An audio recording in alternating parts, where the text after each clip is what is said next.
I am Joyce Kao, and I am the Acting Program Director of the newly established Open Innovation in Life Sciences Association.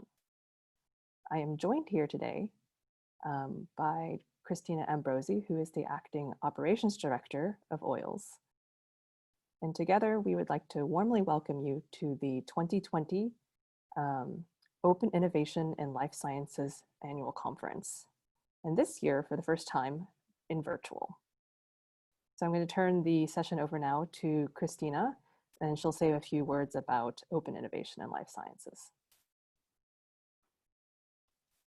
Thank you, Joyce. Also a really warm welcome from my side. We're really happy to have you all here for this two-day conference. We're very much looking forward to having the two open and innovative days with you together. We're really excited about the fact that we actually were able to pull up this conference during these really interesting times this year, and we really hope you're going to enjoy the program that this year's committee has set up for you. And as Joyce already mentioned, before we start with the actual program, we would actually like to introduce you to Open Innovation in Life Sciences, or short OILS, how we call it. So just to present you on who we are, what we do, and where we come from. I would like to start with just telling you where it all started out. We actually go back to the year 2013 by an initiative of a postdoc association at ETH, which is PACE, who wanted to combine the postdocs and postdoc dynamics of two different departments of ETH. And the goal was to create an environment for postdocs to interact and exchange knowledge. And together with AMB, the Scientific Staff Association at ETH, actually in 2015, the first postdoc day was initiated. This unified postdocs from all the different science departments at ETH. And since then, it actually has been growing quite a lot. So it was more and more approved by the postdoc community at ETH, which is why in 2018, postdocs wanted to continue this legacy of similar successful past events and actually made the outreach even bigger by combining forces with other Zurich-based institutions, which is the University of Zurich and also the University Hospital. And together with the help of Life Science Zurich, they initiated this really big event, which is this two-day conference, Open Innovation in Life Science, the one that we are in here today. And this was all about endorsing open collaborations and innovative idea exchange, not just between the academics of these institutions, but also to kind of connect professionals across academia, industry, and also other decision makers in science. And for the last 2 years, we actually have had these really successful two events, and these cross-institute conference really invited increasing participants to join. And we're here in our third year today, our first virtual event, to be honest. And we're really proud to having attract so many participants and speakers, not just from the research institutions here in Zurich, but also from other ones in Switzerland and even from all over the globe, as you can see here. And a really big, great thank you goes also to all the representatives from industry who are in the audience today, but also have been sponsoring us and really supporting us in the past years. And we're really, really happy to having set up this conference to discuss about open science and really creating a sustainable ecosystem for life science.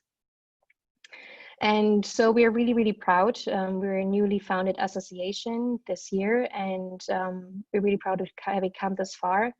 And we're all about open science. We really want to endorse these collaborations and innovative ideas, which is why I want to give you a short introduction about what we're all about.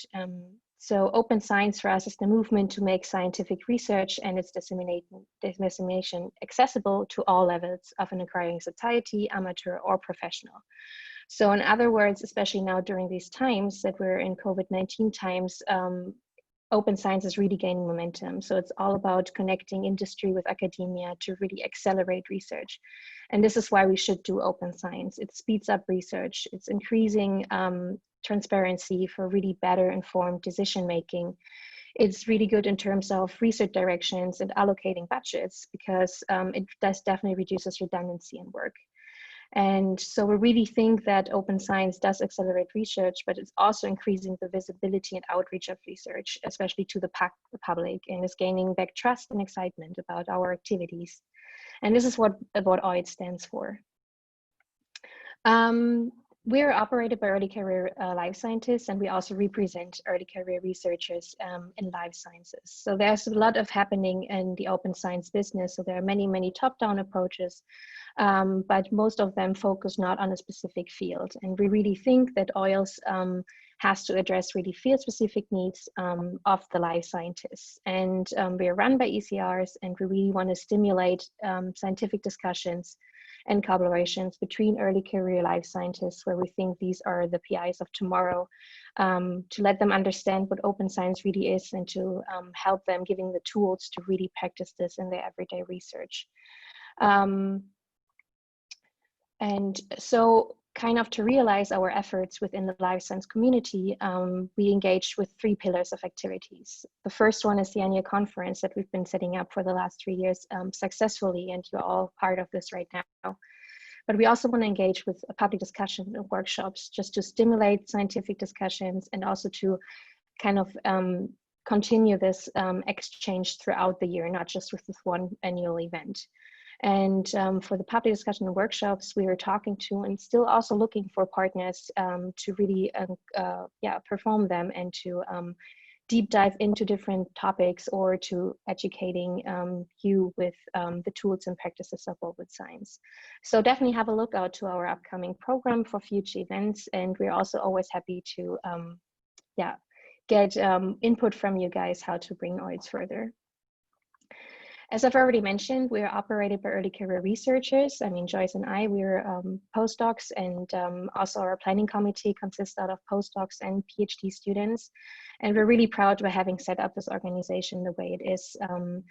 Everything we do is motivated by early career researchers, but we're also supported by leaders in life science, academia, and industry. So we're really happy about our advisory board, Sylvie, Mark, Hans, and Lee, who joined also today, and also for the next days, to for some sessions, to support us in every kind of way, and to help us with a lot of input. And many things I've already mentioned really goes to, first and foremost, to the 2020 OILS committee. So you guys, really thank you so much for all the efforts, for putting up this great program, for fundraising, for inviting the speakers, and taking care that this online event is taking place today and tomorrow. So if we were live today in person, I would ask you to applaud for them. Which is not possible today, but Teresa, Sam, Prajwal, Michael, Manika, Laura, Ino, Stephanie, Clemence, and Alessandra, thank you so much. You're gonna see these people throughout these 2 days, and get in touch with them whenever you wanna know how it is to plan a conference and to get involved with OILS. Last but not least, a really great appreciation goes to all our partners and sponsors this year, who have been supporting us in many different ways to realize this conference. So we're really thankful for all the support. And I think now it's enough, having spent time a lot of introducing OILS, but if we would have a physical event right now, I would ask you to move closer to your right and introduce yourself to the person sitting there. But unfortunately, this is not so possible this year, but I think Joyce can show you anyways how to interact with the help of our B2Match event platform.